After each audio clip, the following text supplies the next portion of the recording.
Buenos días, estimados estudiantes de la Tecnología Superior Universitaria en Emergencias Médicas.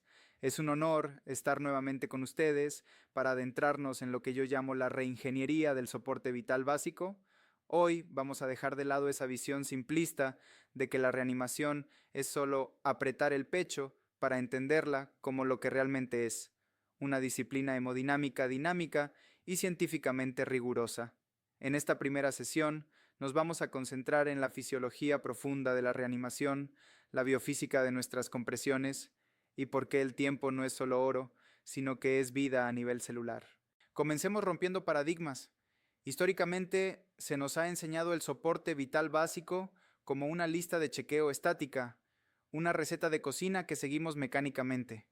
Sin embargo, la ciencia moderna, impulsada por las actualizaciones 2024 y 2025 del ILCOR y la American Heart Association, nos exige ver más allá.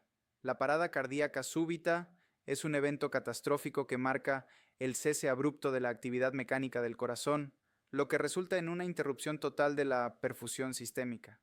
Pero quiero que graben esto en su mente. En el contexto de la emergencia, no usamos la frase tiempo es tejido. Eso es para el infarto o el ictus. En el paro cardíaco, la frase correcta es tiempo es ATP, el trifosfato de adenosina, la moneda energética de nuestras células, se agota en cuestión de segundos tras el cese del flujo sanguíneo. Por cada minuto que nos retrasamos en iniciar la desfibrilación y las compresiones, la probabilidad de supervivencia de ese paciente que atendemos en la calle disminuye entre un 7% y un 10%. Para entender esto mejor, imaginen una emergencia típica en una zona urbana de Quito o Guayaquil. El tráfico, la distancia y la logística hacen que muchas veces lleguemos pasados los primeros minutos críticos. Esto es relevante porque el paro cardíaco atraviesa tres fases fisiológicas distintas y lo que funciona en el minuto 1 puede no funcionar igual en el minuto 8. Tenemos un modelo de tres fases. La primera es la fase eléctrica, que va de los 0 a los 4 minutos. Aquí, el corazón de nuestro paciente todavía tiene reservas de oxígeno y ATP. Es un corazón metabólicamente viable. Si ustedes llegan con un desfibrilador externo automático o DEA, en este momento, la prioridad absoluta es el choque eléctrico. El corazón está listo para responder, pero seamos realistas con nuestra geografía y tiempos de respuesta en Ecuador. A menudo llegamos en la siguiente etapa. La segunda fase es la fase circulatoria, que va de los 4 a los 10 minutos. Aquí la historia cambia. Las reservas de energía se han agotado, el metabolismo se ha vuelto anaeróbico y las células están llenas de lactato y acidosis. El miocardio está aturdido. Si llegamos en este punto, la evidencia sugiere que la reanimación cardiopulmonar de alta calidad es crucial antes incluso que la desfibrilación, porque necesitamos generar un flujo sanguíneo mínimo que cebe la bomba, restaure un poco de ATP y limpie los metabolitos tóxicos para que el corazón pueda aceptar el choque eléctrico. Y finalmente, tenemos la fase metabólica pasados los 10 minutos. Aquí el daño es masivo. Las membranas celulares se rompen. El calcio inunda la célula causando toxicidad y destrucción estructural, e incluso las bacterias del intestino empiezan a pasar a la sangre. En esta fase, las maniobras básicas convencionales tienen muy poca tasa de éxito y a menudo se requieren tecnologías avanzadas, como la oxigenación por membrana extracorpórea o ECMO. Ahora, hablemos de lo que hacemos con nuestras manos. Cuando ustedes comprimen el tórax, no están simplemente empujando, están manipulando la hemodinámica. Existen dos teorías sobre cómo movemos la sangre, la bomba cardíaca y la bomba torácica. La teoría de la bomba cardíaca dice que al presionar el esternón contra la columna, exprimimos directamente el corazón. Esto es cierto, sobre todo en pacientes delgados o jóvenes, pero la teoría de la bomba torácica es fascinante y crítica para entender por qué insistimos tanto en la técnica. Esta teoría sugiere que al comprimir, aumentamos la presión en todo el tórax, empujando la sangre hacia afuera por las arterias que son tubos rígidos, mientras que las válvulas venosas impiden el reflujo. Pero aquí viene la clave. La fase de descompresión genera una presión negativa, un vacío que succiona la sangre venosa de regreso al corazón. ¿Por qué les explico esto con tanto detalle? Porque he visto en las prácticas y en las ambulancias un error fatal, el leaning o apoyarse sobre el tórax del paciente. Si ustedes no permiten que el tórax se expanda completamente, están anulando ese mecanismo de bomba de vacío, están impidiendo que el corazón se llene, y si el corazón no se llena, no hay nada que bombear en la siguiente compresión. Es física pura. Esto nos lleva a la variable más importante que deben conocer, la presión de perfusión coronaria o PPC. El corazón es un órgano egoísta, se alimenta casi exclusivamente durante la diástole, que en la RCP equivale a la descompresión. Necesitamos alcanzar una PPC de al menos 15 milímetros de mercurio para tener alguna esperanza de que ese corazón vuelva a latir espontáneamente. El problema es que esta presión no se genera de golpe. Necesitamos varias compresiones consecutivas y perfectas para construir esa presión gradualmente. Cada vez que ustedes paran las compresiones para buscar una vía venosa, para intubar con calma o porque se cansaron, la presión de perfusión cae a cero casi instantáneamente. Y cuando retoman, pierden segundos valiosos volviendo a construirla. Por eso, las guías 2025 son tajantes. Necesitamos una fracción de compresión torácica superior al 80%. Esto significa que de todo el tiempo que dura el código azul, al menos el 80% del tiempo deben estar comprimiendo. Menos de eso, estamos fallando al paciente. Quiero relacionar esto con nuestro marco legal en Ecuador. El artículo 146 del Código Orgánico Integral Penal habla del homicidio culposo por mala práctica profesional y se centra en el deber objetivo de cuidado. Entender esta fisiología es parte de ese deber. Si ustedes, por negligencia o impericia, realizan compresiones mediocres, se apoyan en el tórax o interrumpen innecesariamente las maniobras, están violando ese deber objetivo de cuidado. No es solo una cuestión de aprobar la materia, es una cuestión de responsabilidad penal y ética. Ustedes deben ser capaces de justificar técnicamente cada acción.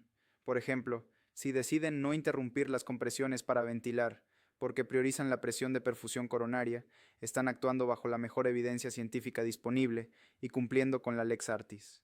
Hablemos también de la calidad de las compresiones. Las métricas actuales de RCP de alta calidad son específicas, frecuencia de 100 a 120 compresiones por minuto. ¿Por qué no más rápido? Porque si vamos a 140 o 150, acortamos tanto la diástole que el corazón no tiene tiempo de llenarse y el flujo coronario cae. La profundidad debe ser de 5 a 6 centímetros en adultos. Y hoy en día, la tecnología es nuestra aliada. Las guías recomiendan usar dispositivos de feedback en tiempo real, esos PUCs o acelerómetros que nos dicen si vamos muy rápido o muy lento. Bajo el estrés de una emergencia real, con los familiares gritando y la adrenalina a tope, nuestra percepción del tiempo se distorsiona. Creemos que vamos bien, pero el dispositivo nos dice la verdad. Usar esa tecnología es parte de garantizar la calidad que exige la normativa de la ACESS para nuestras ambulancias. Un punto crucial que a menudo se pasa por alto en la formación básica es la fisiopatología de la isquemia global. Cuando el corazón se detiene, no solo deja de bombear sangre, se desencadena una cascada de eventos moleculares. La falta de oxígeno lleva a la acidosis. Si nosotros, en nuestro afán de ayudar, hiperventilamos al paciente, empeoramos esta acidosis paradójicamente al impedir el retorno venoso, algo que profundizaremos en la siguiente clase. Pero quiero que entiendan que cada compresión que ustedes dan está luchando contra esa muerte celular masiva de la fase metabólica. Ustedes son el soporte vital de esas mitocondrias que se están muriendo. En el contexto ecuatoriano, donde la incidencia de parada cardíaca extrahospitalaria es un problema de salud pública mayor y la supervivencia al alta con buen estado neurológico es baja, rondando apenas el 8 al 10%, su papel es fundamental. Ustedes son el eslabón fuerte de la cadena de supervivencia. No podemos controlar el tráfico de Quito ni la distancia a los hospitales rurales, pero sí podemos controlar la calidad de nuestras manos sobre el pecho del paciente. Podemos controlar el no apoyarnos sobre el tórax. Podemos controlar el minimizar las interrupciones. Recuerden siempre el concepto de tiempo es ATP. Cada segundo cuenta no solo en el reloj, sino en la reserva energética del corazón. Si llegan a una escena y el paciente lleva 8 minutos en paro, su estrategia debe ser impecable, con presiones inmediatas de alta calidad, permitiendo el retroceso torácico completo para aprovechar la bomba torácica y preparando el desfibrilador sin dejar de comprimir. Esa es la diferencia entre un paciente que sale caminando del hospital y uno que no. Necesito que desglosemos con mayor agudeza dos aspectos que mencioné superficialmente y que definen la diferencia entre un paramédico promedio y un tecnólogo de élite: la toxicidad de la fase metabólica y la normativa de ambulancias de la ACESS. Volvamos por un momento a ese paciente que lleva más de 10 minutos en paro cardíaco, una situación muy común cuando atendemos en zonas rurales de provincias como Cotopaxi o Manabí. En la fase metabólica no es solo que el corazón esté cansado, es que el cuerpo entero se ha convertido en un ambiente tóxico. La barrera intestinal, esa pared que mantiene a las bacterias dentro del intestino, se compromete debido a la isquemia severa. Esto permite la translocación de endotoxinas bacterianas directamente al torrente sanguíneo. Básicamente, el paciente entra en una sepsis endógena masiva incluso antes de que logremos revivirlo. Por eso, cuando ustedes logran el retorno a la circulación espontánea en estos casos tardíos, a menudo ven que el paciente colapsa nuevamente con una vasoplejía severa, como un shock séptico, porque su propia sangre está envenenada. Entender esto les ayuda a anticipar la necesidad de soporte vasopresor inmediato postparo, algo que veremos en soporte avanzado, pero que deben tener en mente desde el básico. Además, quiero ser obsesivo con el tema del leaning o apoyarse sobre el tórax. Estudios experimentales en modelos animales, específicamente en cerdos, han demostrado que incluso un apoyo ligero sobre el pecho durante la fase de descompresión reduce drásticamente el flujo sanguíneo miocárdico y cerebral. No es una teoría, es evidencia hemodinámica pura. Al impedir el retroceso elástico completo, ustedes están manteniendo una presión positiva intratorácica residual que colapsa la aurícula derecha. Si la aurícula derecha no se llena, el ventrículo derecho no tiene que bombear a los pulmones y por ende no llega sangre al ventrículo izquierdo para ser enviada al cerebro. Es un ciclo de fracaso garantizado. Por eso, la RCP de alto rendimiento no es solo empujar fuerte, es saber quitar el peso del cuerpo completamente entre cada compresión para permitir ese efecto de succión vital. Ahora cambiemos el foco hacia su herramienta de trabajo, la ambulancia. Muchos de ustedes trabajarán en servicios privados o públicos y deben conocer la normativa de la Agencia de Aseguramiento de la Calidad de los Servicios de Salud, la ACES. Esta entidad establece, mediante fichas técnicas, el equipamiento obligatorio que, si falta, no solo clausura su ambulancia, sino que los pone en riesgo legal. La normativa exige que toda unidad de soporte vital básico cuente obligatoriamente con un resucitador manual tipo BVM, con reservorio y mascarillas de diferentes tamaños, sistema de oxigenoterapia fijo y portátil, y dispositivos básicos de vía aérea como las cánulas que ya estudiamos. Pero escuchen bien. La ausencia de un desfibrilador externo automático, o DEA, inhabilita la unidad para operar. Si ustedes salen a trabajar en una ambulancia sin DEA y tienen un paciente en paro, eso es negligencia administrativa y penal. No pueden alegar es que el jefe no compró. Su responsabilidad ética es revisar el equipamiento y reportar la novedad por escrito antes de salir a la calle. Si la unidad no tiene lo mínimo para cumplir el protocolo, esa unidad no debe salir. El incumplimiento de estos requisitos técnicos puede resultar en sanciones administrativas severas y responsabilidad penal si esa carencia contribuye a la muerte de un paciente. Finalmente, integremos la tecnología. Las guías 2025 recomiendan encarecidamente el uso de dispositivos de retroalimentación en tiempo real. En Ecuador ya contamos con desfibriladores y monitores que tienen estos POCs o sensores que se colocan en el pecho del paciente. Estos dispositivos les dirán comprima más fuerte o comprima más lento. No se ofendan si la máquina les corrige. La percepción humana bajo estrés es falible.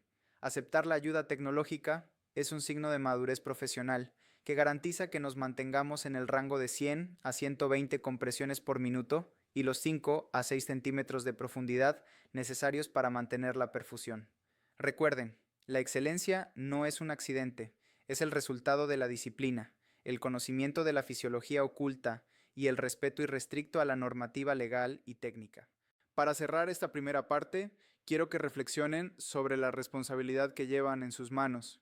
No son solo técnicos aplicando una maniobra, son profesionales gestionando la fisiología de un ser humano en el borde de la muerte irreversible. En la próxima clase abordaremos cómo manejar la vía aérea sin matar al paciente por hiperventilación y desmitificaremos el uso del desfibrilador en situaciones complejas. Muchas gracias por su atención.